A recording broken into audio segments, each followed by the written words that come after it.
7 фрази, след които мъжете ще ни уважават. 7.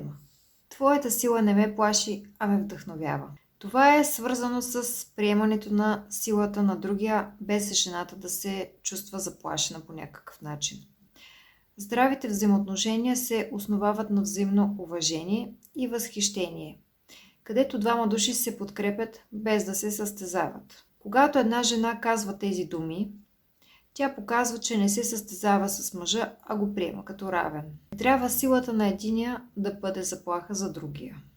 Тези думи изразяват увереност и великодушие. Тя казва: аз съм сигурна в себе си, твоята сила не ме кара да се чувствам по-малко, а ме мотивира да бъда по-добра. Това е зрялост и емоционална сигурност. Жената не трябва да се плаши от успехите на мъжа, а да се вдъхновява. По този начин се създава пространство за взаимно израстване. Трябва да се свързваме с другия чрез възхищение и подкрепа, а не чрез съперничество.